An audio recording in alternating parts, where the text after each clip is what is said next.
రాబోయే 40 సంవత్సరాలకి ఒక రోడ్ మ్యాప్ని రూపకల్పన చేసుకున్నాం. అదే సమయంలో నూతన నాయకత్వాన్ని కూడా తీసుకొస్తున్నాం ఎప్పటికప్పుడు.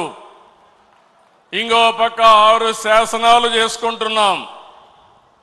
ఈ 3 కలిపి ముందుకు తీసుకుపోవాల్సిన బాధ్యత మనందరిది. ఎప్పుడు కూడా నాకు తెలుగు జాతి నెంబర్ 1. నా జీవితంలో తెలుగు జాతి కోసం మళ్ళీ అంటూ ఒక జన్మ ఉంటే తెలుగు గడ్డపైనే పుడతానని మరొక్కసారి మీ అందరికీ విజ్ఞప్తి చేస్తున్నా.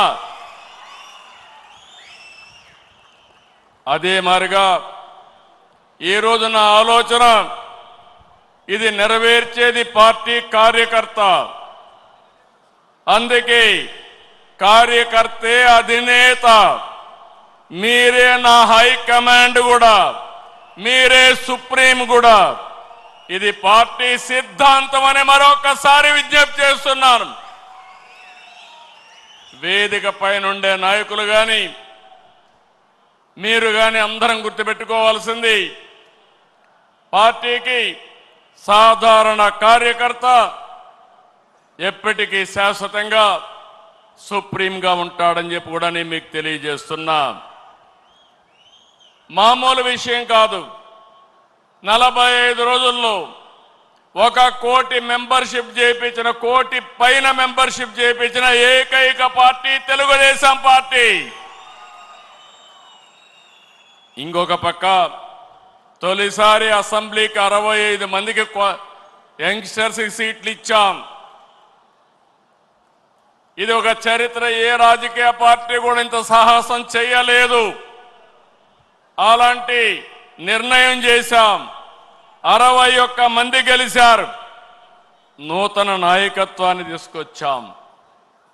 ఎమ్మెల్యేలుగా, ఎంపీలుగా, మంత్రులుగా ఫస్ట్ టైం అయిన వాళ్ళ మంత్రులు చేసిన ఘనత కూడా తెలుగుదేశం పార్టీది. ఈరోజు లోకేష్ గారిని మీరు చూశారు. 6 శాసనాలు ప్రవేశపెట్టాడు.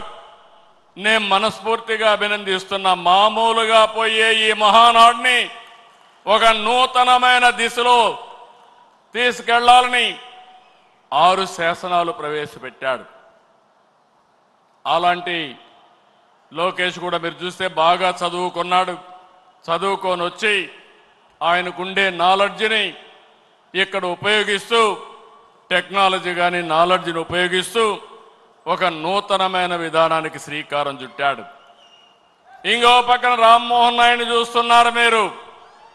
నా మిత్రుడు ఎర్రంనాయుడు గారి కుమారుడు. కానీ ఈరోజు అతి చిన్న వయసులో కేంద్రంలో మంత్రిగా ఉండే వ్యక్తి రామ్మోహన్ నాయుడు అని చెప్పి నేను మీకు తెలియజేస్తున్నా. అదే మరి ఏ పార్టీ కూడా చెయ్యలేదు. ఒక సాధారణమైన కార్యకర్త కొడుకు వెంకట్రాజు, ఆయన్ని ఎమ్మెల్యేగా చేశాం. ఒక సాధారణమైన కార్యకర్త అప్పలనాయుడు ఒక ఎంపీగా చేశాం. మొన్నటి వరకు మీ దగ్గర కూర్చున్న వాళ్ళు ఇప్పుడు ఎమ్మెల్యేలుగా వేదిక మీదకి వచ్చారు.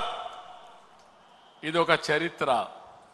అంటే ఈరోజు మనం ఇక్కడికి వచ్చామంటే మనందరి మీద బాధ్యత పెరిగిందని చెప్పి కూడా నేను మీకు తెలియజేస్తున్నా.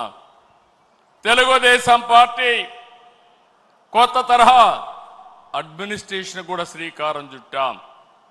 ఒకప్పుడు పార్టీ గ్రామ శాఖ, మండల శాఖ, జిల్లా శాఖ, రాష్ట్ర శాఖ ఉంటే కొత్తగా ఎన్నికల్లో ప్రాధాన్యత ఇవ్వడానికి, బాధ్యత ఇవ్వడానికి క్లస్టర్, యూనిట్, బూత్, కేఎస్ఎస్ తీసుకొచ్చాం. ఎప్పటికప్పుడు ప్రజాభిప్రాయాన్ని తీసుకుంటున్నాం.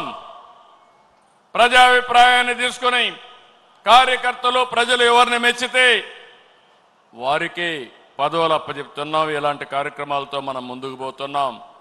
నేను ఈ మహానాడులో మీ అందరికీ విజ్ఞప్తి చేస్తున్నా.